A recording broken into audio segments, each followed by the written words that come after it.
You've heard the reports. The globe is warming, and it's our fault, and the consequences will be terrible. But you should know there is another side to this story, and scientists who've tried to tell it are often threatened, which makes me say, give me a break.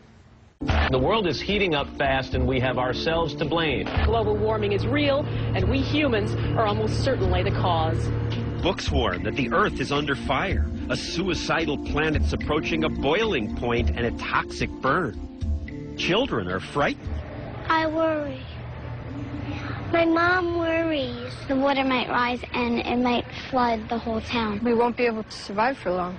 And people say, since global warming is because of man, it must be fixed by man, now. Some say irreversible consequences are 30 years away. This Ad Council PSA says ignoring the coming crisis is like putting our kids in front of a train. That won't affect me. What are you most worried will happen? We'll all die. Are there some people who say this isn't true? Yes. Yes. Might they be right? No. How do you know they're not right? Well, because the Earth is getting hotter. Where do you learn this? I saw the Al Gore video. And the Oscar goes to An Inconvenient Truth. The global warming documentary featuring Vice President Al Gore has been seen by millions. People have proclaimed him a prophet, a cultural icon, a conquering hero. You are a true champion for the cause, Mr. Gore. And last week, he won a Nobel Peace Prize. The Oscars were followed by other worldwide media events. You are Live Earth. With all this hoopla, it's no surprise that 86% of Americans say global warming is a serious problem. Global warming is now, by anybody's measure, a crisis. But is it a crisis? Yes, the globe is warming, but is it really all our fault? And is it true that the debate is over? No. What you think you know may not be so.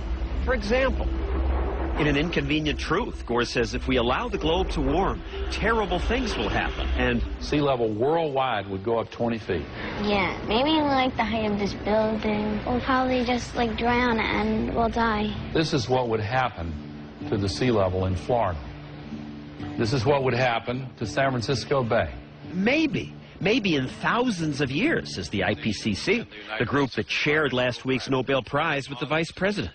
But in 100 years, the oceans might rise 7 to 24 inches, not 20 feet. A faster buildup of heat here. Mr. Gore also talks about melting ice caps. That's not good for creatures like polar bears. They show this heart-rending cartoon. A new scientific study shows that for the first time they're finding polar bears that have actually drowned. But I bet you didn't know that polar bears appear to be doing all right. Future warming may hurt them, but right now the World Conservation Union and the U.S. Geological Survey say most populations of polar bears are stable or increasing. There is one relationship that is far more powerful than all the others. The most impressive demonstration in Mr. Gore's movie is the big graph of carbon dioxide levels. Here's what the temperature has been on our Earth. Now, one thing that kind of jumps out at you is, did they ever fit together? My goodness, I knew that carbon dioxide's thought to amplify temperature increases, but this shows a clear cause and effect. For 600,000 years, when carbon rose, so did temperature. It suggests that carbon levels control temperature. But the real inconvenient truth is that carbon increases came after temperature rose, usually hundreds of years later. Temperature went up first. I wanted to ask Mr. Gore about that and other things, but he wouldn't agree to talk about this. Why should he when he and others say The debate's over. The science is agreed upon. The debate is over and the science is in? It's absurd for people to say that sort of thing. It's really wrong. These scientists are among those who say the debate is by no means over. Right there. John Christie and Roy Spencer won NASA's Medal for Exceptional Achievement for figuring out how to get temperature data from satellites. They agree that the Earth is warmed. We all agree that it's warmed, I think. The big question is, and the thing that we dispute, is it because of mankind? Climate changes, they point out. It always has, with or without man. Early last century, even without today's big output of carbon dioxide, the Arctic went through a warm period. The media fretted about that then, too. And Greenland's temperatures rose 50% faster in the 1920s than they're rising now. Some scientists say the warming may be caused by changes in the sun, or ocean currents, or changes in cloud cover, or other things we don't understand. The debate is not over. And anyway, who's to say that yesterday's temperature was the perfect one? If temperatures keep rising now, these scientists say we don't know that that will be all bad. The fact is, when the climate changes, there are gains and there are losses. But Tim Ball, who studies the history of climate change, points out that all we hear about is the bad news from the IPCC, that massive group of global warming scientists. 1,000 scientists. 2,000 scientists. 2,500 scientists say the globe is getting warmer and we are to blame. There's the most unmitigated rubbish talked about. Paul Ryder of the Pasteur Institute and John Christie say they were members of the IPCC. That so-called group of scientists, they say, is not what people think it is. The IPCC is the Intergovernmental Panel on Climate Change. It is governments who nominate people. You'll find in many chapters that there are people who are not scientists at all. Who are they? They were essentially activists. Members of groups like Greenpeace were involved.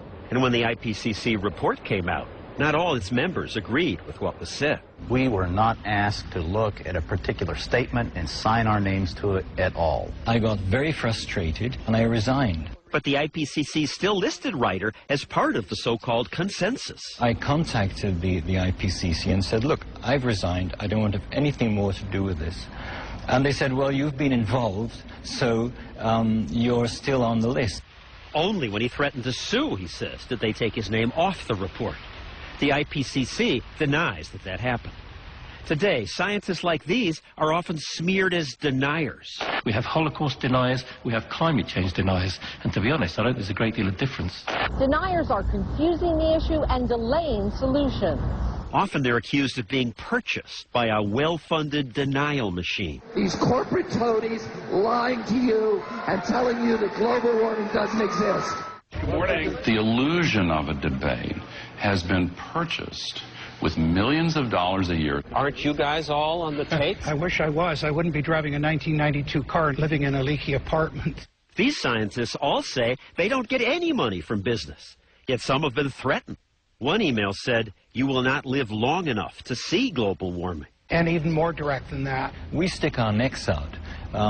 We do get hurt. Is this what the global warming debate has come to? One side saying, shut up, dissent must not be heard.